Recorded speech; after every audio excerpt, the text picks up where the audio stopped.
وعلی آلک و اصحابک یا سیدی یا حبیب اللہ۔ نہایت ہی واجب الاحترام، معزز و محترم و مکرم شرکائے سفر نور، اللہ رب العزت کے کرم اور آقا کریم علیہ الصلاۃ والسلام کے نعلین پاک کے تصدق سے الحمدللہ ہمارا یہ نورانی سفر اپنی منزل کی طرف بہت ہی خوبصورتی کے ساتھ رواں دواں ہے، اور آج ہم اللہ رب العزت کے کرم سے اس نورانی سفر کی 18ویں نشست کے اندر شریک ہیں۔ دعا ہے کہ رب لم یزل ہمیں اس اپنی خوبصورت حاضری سے زیادہ زیادہ اپنے لیے نور اکٹھا کرنے اور اپنے قلوب و اذہان کو منور کرنے کی توفیق عطا فرمائے۔ تو بلا تاخیر ناظرین کرام، آج کے سفر کا آغاز کرتے ہیں۔ آج ہمارا 17واں پارہ ہے، اور کوشش کریں گے کہ 17ویں پارے سے کچھ مضامین لے گئے اور پھر اس کے ساتھ ساتھ ہم 18ویں پارے کو بھی کور کرنے کی کوشش کریں گے اپنے مخصوص ٹائم کے اندر جتنا یہ سفر آج ہو گیا۔ لیکن آج چونکہ ہمارا سفر زیادہ ہے تو ہم نے انشاءاللہ مضامین کو جلدی سے دیکھنا ہے، اور لیکن کوئی بھی چیز ایسے نہیں چھوڑیں گے کہ جس کی سمجھ نہ آئے۔ ہر چیز کو انشاءاللہ سمجھ کر لیکن تھوڑی جلدی کے ساتھ نکلیں گے۔ تو 17واں پارہ ہے ناظرین کرام، سورۃ الانبیاء یہاں سے شروع ہو رہی ہے۔ یہ سورت مکی ہے، اس کی 112 آیات ہیں، 1968 اس کے کلمات ہیں اور 4870 اس کے حروف ہیں۔ اس کی جو پہلی آیہ مقدسہ ہے، اللہ رب العزت ارشاد فرماتا ہے اقترب للناس حسابهم وهم فی غفلۃ معرضون۔ قیامت کی طرف توجہ دلائی جا رہی ہے۔ اللہ رب العزت نے ارشاد فرمایا لوگوں کے لیے ان کے حساب کا وقت قریب آ پہنچا، مگر وہ غفلت میں پڑے طاعت سے منہ پھیرے ہوئے ہیں۔ ما یأتیہم من ذکر من ربہم محدث الا استمعوہ وہم یلعبون۔ ان کے پاس ان کے رب کی جانب سے جب بھی کوئی نئی نصیحت آتی ہے تو وہ اسے یوں بے پرواہی سے سنتے ہیں گویا وہ کھیل کود میں لگے ہوئے ہیں۔ ناظرین کرام، اس آیہ مقدسہ میں ہماری قیامت کی طرف توجہ دلائی جا رہی ہے، اور آپ دیکھتے ہیں کہ یہاں پر مومنوں کو جھنجھوڑا جا رہا ہے۔ پیچھے ہم نے جتنی بھی باتیں کی، اللہ رب العزت کے کرم کی بھی باتیں ہوئیں، اللہ کی رحمت کی بھی باتیں ہوئیں، لیکن یہاں پر مؤمنون کو جھنجھوڑا جا رہا ہے کہ آپ لوگوں کے پاس جب کوئی نئی نصیحت آتی ہے اور کوئی بات آپ کو اللہ رب العزت کی طرف سے بطور نصیحت پہنچتی ہے تو آپ اس کے ساتھ غیر سنجیدہ رویہ اختیار نہ کریں۔ آپ کا ایٹیٹیوڈ اس کے ساتھ سیریسلی ہونا چاہیے، اور اللہ رب العزت کی طرف سے آنے والی نصیحت کو سیریسلی ایکسیپٹ کریں اور اس کے اوپر توجہ دیں۔ اس کے ساتھ آپ کا ایسا بیہیویئر نہیں ہونا چاہیے کہ جیسے گویا کہ آپ کھیل کود میں لگے ہوئے ہیں۔ تو ہمیں قیامت کی فکر کرنی چاہیے، اللہ رب العزت اور نصیحت کو دھیان سے سننا چاہیے، نصیحت کو دھیان سے سننا چاہیے۔ اس کے بعد ناظرین کرام آیہ مقدسہ 22 ہے، سورۃ الانبیاء کی آیت نمبر 22۔ اللہ رب العزت ارشاد فرماتا ہے، بہت پیاری آیت ہے، لو کان فیہما آلہۃ الا اللہ لفسدتا۔ اگر ان دونوں یعنی زمین و آسماں میں اللہ کے سوا اور بھی معبود ہوتے تو یہ دونوں تباہ ہو جاتے۔ فسبحان اللہ رب العرش عما یصفون، پس اللہ جو عرش کا مالک ہے ان باتوں سے پاک ہے جو یہ مشرک بیان کیا کرتے ہیں۔ تو یہاں پر توحید پر ایک بہت ہی کامل اور احسن انداز میں دلیل دی جا رہی ہے کہ اللہ رب العزت ایک ہے، کائنات کے پورے سسٹم کو چلانے والا ایک ذات ہے، وہ وحدہ لا شریک ہے۔ اگر اس کے ساتھ کوئی ایک معبود اور ہوتا، یعنی دو حکم جاری کرنے والے ہوتے، تو ایک حکم کچھ اور طریقے سے جاری کرتا اور دوسرا معبود کسی اور طریقے سے حکم جاری کرتا، تو وہ دونوں کو پھر فساد ہو جاتا دونوں میں۔ لیکن ایسا ہرگز، یہ عقلی دلیل دی جا رہی ہے کہ یہ کیسے پاسبل ہے۔ دیکھیں، ہمارا گھر کا نظام ہوتا ہے یا ہماری حکومت ہے، ملک پاکستان ہے اس کی حکومت ہے، یا کوئی بھی ایک علاقے کا سسٹم ہوتا ہے، تو جس علاقے کے اندر، جس سلطنت کے اندر، ایون کہ جس گھر کے اندر ہی کوئی ایک سربراہ نہ ہو، کوئی ایک امیر نہ ہو، کوئی ایک بڑا نہ ہو، تو اس کا نظام خراب ہو جاتا ہے، اور اس کے اندر لڑائیاں جھگڑے جو ہے وہ زیادہ توجہ دیتے ہیں، یعنی لڑائیاں جھگڑے عام ہو جاتے ہیں۔ ایک گھر کے اندر ہی اگر کسی ایک کو بڑا نہ مانا جائے تو اس گھر کے اندر لڑائیاں پیدا ہو جاتی ہیں اور آئے دن انتشار اور فساد اس گھر کا رخ کرتے ہیں۔ تو یہ تو ایک گھر کا چھوٹا سا نظام ہے، اگر اس کے اندر ایک امیر نہ ہو تو اس کا سسٹم نہیں چل سکتا، فساد بن جاتا ہے۔ تو یہ کیسے ممکن ہے کہ اتنی بڑی کائنات کا نظام جو ہے وہ بغیر کسی ایک طاقت کے چل رہا ہو، بغیر کسی ایک حاکم اور امیر کے چل رہا ہو؟ یہ پوری کائنات کا جو اکیلا نظام سنبھال رہا ہے بلا شبہ وہی اللہ رب العزت کی ذات ہے۔ تو یہاں پر بہت پیارے انداز میں ایک تو ہمیں توحید کی دلیل دی گئی، اور اس کے ساتھ ساتھ ایک سبق بھی ہے، وہ یہ ہے کہ ہم جہاں کہیں بھی ہوں، کسی تحریک کے اندر ہوں، کسی سفر کے اندر نکلیں، اپنے گھر کے اندر، اپنے قبیلے کے اندر، اپنے شہر کے اندر، اپنے ملک کے اندر کسی ایک نہ ایک کو ہمیں اپنا امیر لازماً ماننا چاہیے، کسی ایک نہ ایک کو اپنا امیر لازماً ماننا چاہیے۔ وہ ہمارے گاؤں کے اندر اور دیگر علاقوں کے اندر، کئی علاقوں کے اندر یہ رسم ہے کہ جب کوئی والد فوت ہو جاتا ہے یا کوئی گھر کا جب بڑا فوت ہو جاتا ہے تو پھر ایک رسم ادا کی جاتی ہے کہ اس کے بعد ختم پر یا کسی دن جو ہے کسی بڑے بیٹے کے سر پر یا وہ جو بڑا فوت ہوتا ہے اس کے بعد جو چھوٹا ہوتا ہے، چاہے اس کا کوئی بیٹا ہو یا اس کا بھائی ہو، تو اس کے سر پر پگڑی رکھی جاتی ہے کہ اب جو امیر ہونے کی ذمہ داریاں ہیں وہ اس بڑے کے بعد اب آپ کے سر پر ہیں۔ تو پھر اس کو سبھی لوگ جو اہل خانہ ہوتے ہیں وہ اس کو امیر مانتے ہیں اور اس کی اطاعت کرتے ہیں۔ تو اس طرح سے یہ ایک بہت اچھی رسم ہے، اس کو ہونا چاہیے۔ تو یہاں سے سبق ہمیں یہ مل رہا ہے کہ ہم جہاں کہیں بھی ہوں، کوئی بھی سسٹم چلا رہے ہوں، کوئی ادارہ چلا رہے ہوں، کوئی نظام گھر کا چلا رہے ہوں، کوئی حکومت سنبھال رہے ہوں، تو اس کے اندر ہمیں کسی ایک نہ ایک کو امیر لازماً ماننا چاہیے اور پھر اس کے احکام کی تابع داری کرنی چاہیے۔ اس طرح پھر فساد نہیں بڑھتا اور لڑائیاں جھگڑے کم ہوتے ہیں۔ تو یہ ایک توحید کی دلیل اور ہمارے لیے ایک بہت ہی پیاری نصیحت ہے۔ اس کے بعد اللہ رب العزت یہاں پر آیت نمبر 37 ہے سورۃ الانبیاء کی، ارشاد فرمایا خلق الانسان من عجل۔ یہاں پر انسان کے لیے ایک نصیحت کی جا رہی ہے اور اس کی ایک فطرت کی طرف توجہ دلائی جا رہی ہے کہ انسان فطرتاً جلد بازی میں سے پیدا کیا گیا ہے، انسان فطرتاً جلد بازی میں سے پیدا کیا گیا ہے۔ سأریکم آیاتی فلا تستعجلون، میں تمہیں جلد ہی اپنی نشانیاں دکھاؤں گا بس تم جلدی کا مطالبہ نہ کرو۔ تو یہ انسان کی ایک فطرت کا یہاں پر ذکر فرمایا جا رہا ہے۔ نبی کریم علیہ السلام نے ارشاد فرمایا کہ التعجیل العجلۃ من الشیطان الا خمسۃ، کہ جلدی شیطان کی طرف ہے ماں سوائے 5 کاموں کے۔ انسان کی فطرت کے اندر جلدی ہے، لیکن نبی کریم علیہ السلام نے فرمایا کہ یہ جو جلدی ہے انسان کے اندر یہ شیطان کی طرف سے ہے، ماں سوائے 5 کاموں کے۔ ان 5 کاموں میں جو جلدی ہے وہ شیطان کی طرف سے نہیں ہے، وہ بلکہ اللہ رب العزت کی طرف سے ہے۔ ایک یہ ہے کہ اطعام الطعام، یعنی کھانا کھلانے والے، کھانا جس نے کھانا ہو، جس کو آپ کھانا کھلانا چاہتے ہیں، اس کو کھانا کھلانے میں آپ جلدی کرتے ہیں تو یہ جلدی شیطان کی طرف سے نہیں ہے، یعنی کھانا کھلانے میں جلدی شیطان کی طرف سے نہیں ہے۔ پھر دوسرا فرمایا تجہیز المیت، میت کی تجہیز کرنے اور اس کا دفن کرنے اور اس کا سارا اہتمام کرنے میں اس کے اندر جلدی کرنا یہ بھی شیطان کی طرف سے نہیں ہے۔ تیسرا فرمایا تزویج البقر، جب کوئی بچی یا بچہ شادی کی عمر کو پہنچ جائے تو اس کی شادی میں جلدی کرنا یہ بھی شیطان کی طرف سے نہیں ہے، بلا کسی جھجک، بلا کسی وجہ کے، بغیر کسی ریزن کے اس کی شادی میں پھر تاخیر نہیں کرنی چاہیے۔ اور پھر فرمایا وقضاء الدین، قضاء الدین، اور قرضے کی ادائیگی کے اندر جلدی کرنا یہ بھی شیطان کی طرف سے نہیں ہے، قرضے کی ادائیگی میں بھی جلدی کرنی چاہیے۔ وتوبۃ من الذنب، اور گناہوں سے توبہ کرنا، اس کے اندر بھی جلدی کرنا یہ شیطان کی طرف سے نہیں ہے، بلکہ اس کی طرف رغبت دی گئی ہے کہ توبہ گناہوں سے جلد از جلد توبہ کر لیں۔ تو یہاں پر 5 چیزیں نبی کریم علیہ السلام نے ارشاد فرمایا۔ ایک فرمایا کہ کھانا کھلانے میں جلدی کرو، دوسرا فرمایا میت کو تجہیز کرنے، اس کی تجہیز کرنے یعنی اس کو دفن کرنے میں اور اس کو کفن وغیرہ دینے میں جلدی کرو،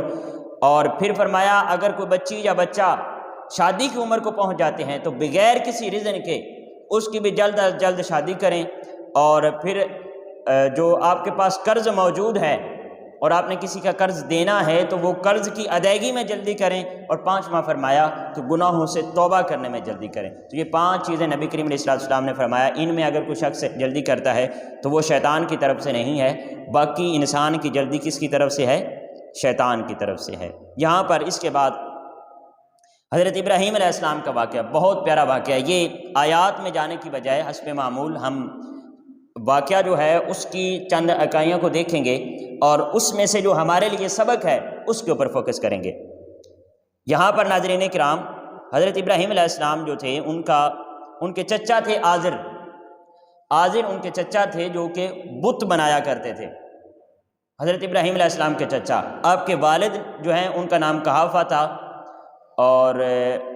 بعض لوگ کہتے ہیں کہ ان کے والد بت بناتے تھے، کیونکہ یہاں پر ابن کا لفظ استعمال ہوا ہے، لیکن ابن عربی کے اندر چچا کے لیے بھی استعمال ہوتا ہے، تو یہ چچا کے لیے استعمال ہوا ہے، یعنی حضرت ابراہیم علیہ السلام کے چچا آزر جو تھے وہ بت بناتے تھے۔ آپ کی عمر 16 سال یا 26 سال تھی حضرت ابراہیم علیہ السلام کی۔ آپ چونکہ بتوں کے مخالف تھے اور آپ کے اندر وہ نبوت والی صفات بچپن سے ہی تھیں، تو آپ بتوں کو برا بھلا کہتے تھے اور لوگوں کو منع کرتے تھے، ایون کہ اپنے چچا کو بھی منع کرتے تھے کہ بت نہیں بنایا کرو اور نہ سیل کیا کرو اور نہ ہی ان کی پوجا کیا کرو۔ بہرحال ایک دن یوں ہوتا ہے کہ سبھی لوگ میلے پر کہیں گئے ہوئے ہوتے ہیں، حضرت ابراہیم علیہ السلام کو موقع ملتا ہے، آپ کہاڑا لیتے ہیں اور کلہاڑے کے ساتھ وہ جتنے بت ہوتے ہیں ان سب کو تہس نہس کر دیتے ہیں، ان کو ختم کر دیتے ہیں۔ کسی کا بازو توڑ دیتے ہیں، کسی کا سر قلم کر دیتے ہیں، کسی کو 2 ٹکڑے کر دیتے ہیں، سبھی کو توڑ پھوڑ دیتے ہیں۔ اور جو کلہاڑا ہوتا ہے وہ ان بتوں میں سے جو سب سے بڑا بت ہوتا ہے اس کے کندھے پر رکھ دیتے ہیں۔ جب حضرت ابراہیم علیہ السلام یہ کام کرتے ہیں، آپ ابھی تک بالکل لڑکپن 16 سال یا 26 سال آپ کی ایج تھی۔ جب وہ لوگ میلے سے واپس آتے ہیں تو وہ پھر دیکھتے ہیں کہ بت تو سارے کے سارے ٹوٹے پڑے ہیں، ایک دوسرے کے ساتھ مشورہ کرتے ہیں یہ کس نے کام کیا ہوگا، اور پھر ان کے ذہن میں آتا ہے کہ یہ وہی لڑکا ہو سکتا ہے جو پہلے بھی ہمارے بتوں کو برا بھلا کہتا ہے، اسی نے یہ توڑے ہوں گے۔ وہ حضرت ابراہیم علیہ السلام کو بلا لیتے ہیں۔ جب حضرت ابراہیم علیہ السلام کو بلاتے ہیں اور آپ سے پوچھتے ہیں کہ آپ نے یہ بت توڑے ہیں، قربان جائے آپ نے بہت پیارا جواب دیا، آپ حسین بھی بہت تھے اور آپ ذہین و فتین بھی بہت زیادہ تھے حضرت ابراہیم علیہ السلام۔ آپ نے فوراً جواب دیا، آپ نے یہ نہیں کہا کہ میں نے نہیں توڑے یا میں نے توڑے ہیں، آپ نے فرمایا کہ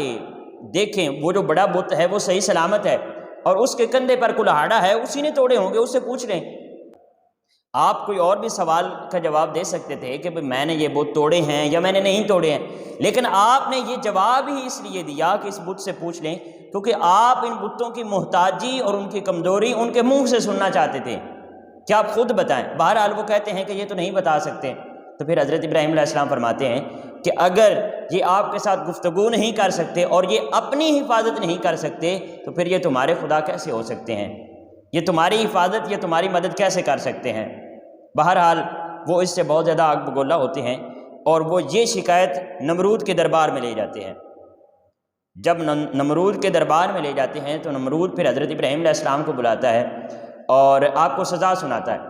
حضرت ابراہیم علیہ السلام کو سزا یہ سناتا ہے کہ آپ کے لیے آگ جلائی جائے گی اور ایک بہت بڑے پیمانے پر آگ جلا کر اس کے اندر آگ کو پھینکا جائے گا۔ اچھا، اتنی سخت سزا حضرت ابراہیم علیہ السلام کو نمرود نے کیوں سنائی؟ یہ صرف بتوں کو توڑنے کی جو جرم تھا اس کے لیے نمرود نے یہ سزا نہیں سنائی تھی، بلکہ اتنی بڑی سزا سنانے کی وجہ یہ تھی کیونکہ اس کو خطرہ تھا، وہ ظلم و ستم بھی کرتا تھا اپنی رعایا پر اور اس کے ساتھ ساتھ جھوٹی خدائی کا دعویٰ بھی کرتا تھا۔ اس کو یہ خطرہ تھا کہ یہ نوجوان جو انقلابی ذہن کا مالک ہے اور لوگوں کی سوچ تبدیل کر رہا ہے، یہ کل کلام میرے لیے خطرہ بنے گا، یہ جو جن پر میں ظلم و ستم کرتا ہوں یہ ان لوگوں کو ساتھ لے کر ممکن ہے کل کو میرا تخت الٹ دے اور میری جھوٹی خدائی کو تہس نہس کر دے۔ تو اس لیے پھر اس نے آپ کے لیے اتنی دردناک سزا کا فیصلہ کیا تاکہ جو باقی لوگ ہیں وہ عبرت پکڑیں اور پھر ان میں سے کوئی شخص بھی اس طرح سر اٹھانے کے قابل نہ رہے۔ نہایت ہی افسوس کے ساتھ مجھے آج یہ کہنا پڑ رہا ہے کہ آج ہمارے جو حالات ہیں ملک پاکستان کے پچھلی دہائیوں سے لے کر وہ بھی کچھ ایسے ہی ہیں، جو حکومت پر آتا ہے وہ پھر ایسے ظلم و ستم کرتا ہے، پرامن احتجاج کرنے والوں پر ایسے ظلم و ستم کرتا ہے کہ باقی لوگ پھر اس کو دیکھ کر عبرت پکڑ جاتے ہیں اور پھر کوئی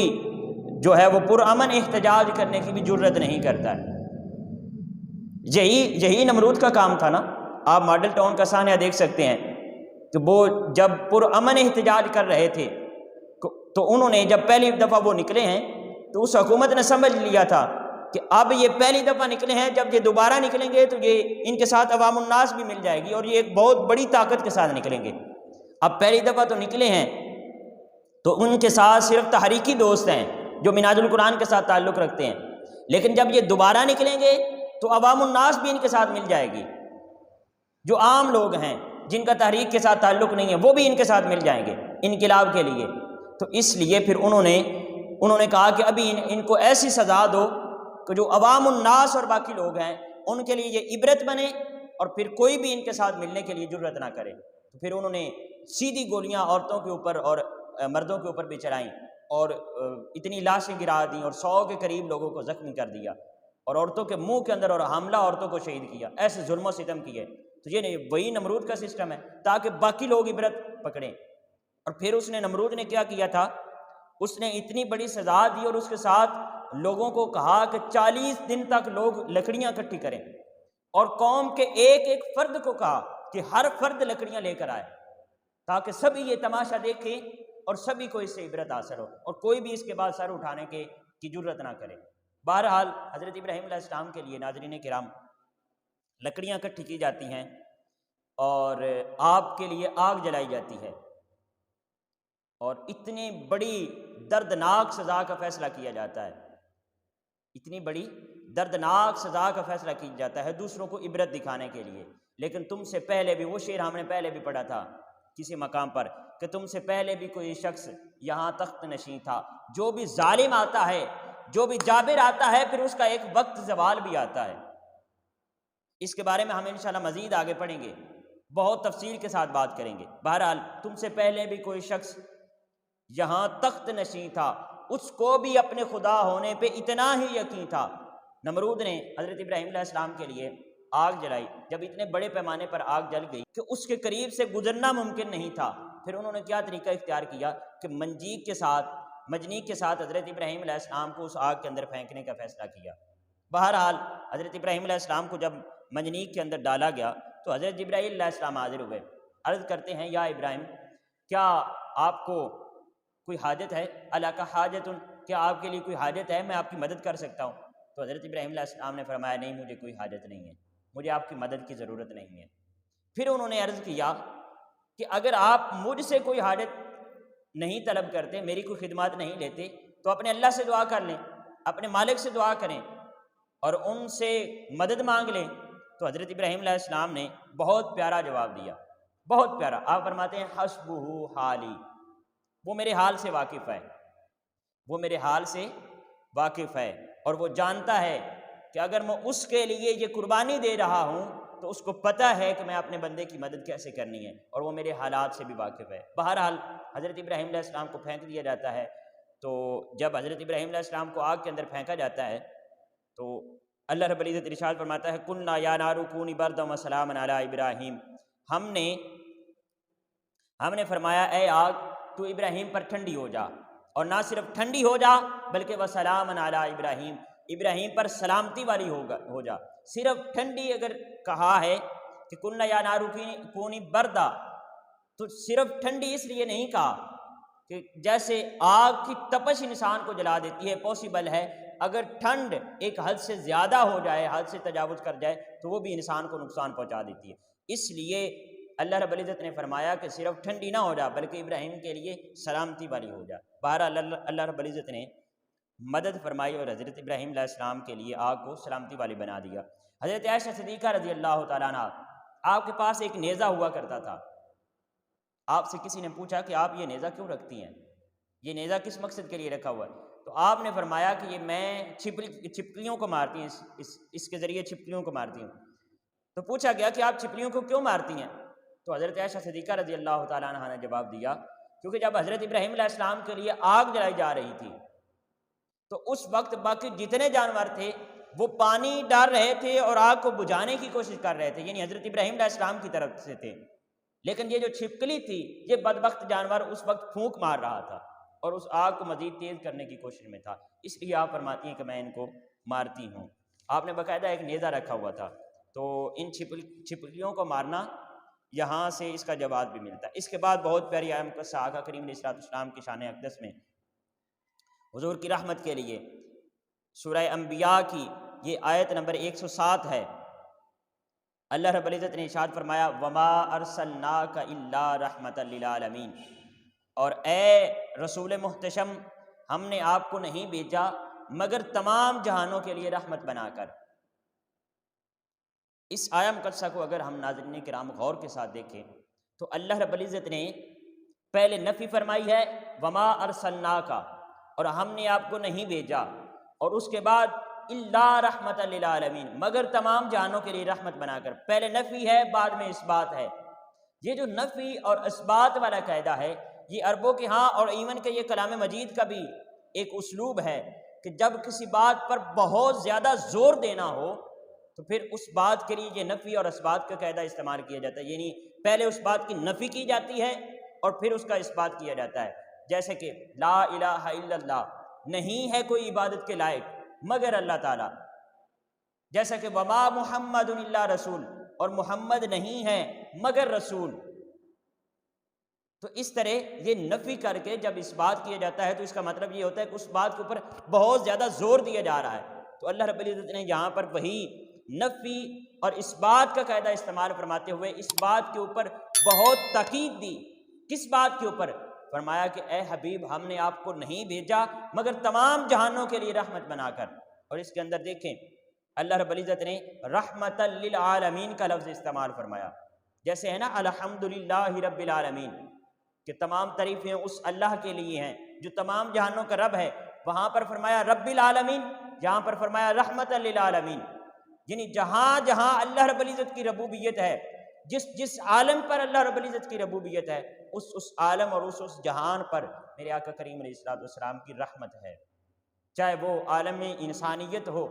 چاہے وہ عالم حیوانیت ہو، چاہے وہ نباتات ہوں، وہ جمادات ہوں، وہ زمین ہو یا آسمان ہو، وہ جنت ہو یا وہ محشر کا میدان ہو، وہ جو بھی جہان ہو، ہر جہان کے اندر میرے نبی کریم علیہ السلام کی رحمت ہے۔ یعنی جہاں پر اللہ رب العزت کی ربوبیت کام کر رہی ہے وہاں پر میرے نبی کریم علیہ السلام کی رحمت جو ہے وہ کام کر رہی ہے۔ اس کے بعد ناظرین کرام ہم دیکھتے ہیں یہ سورۃ الحج ہے، سورۃ الحج ہے، اس کی یہ مدنی ہے، مدینہ شریف میں نازل ہوئی، اور اس کی ٹوٹل آیات 78 ہیں، 78 آیات ہیں، 2291 اس کے کلمات ہیں اور 5075 اس کے حروف ہیں۔ اس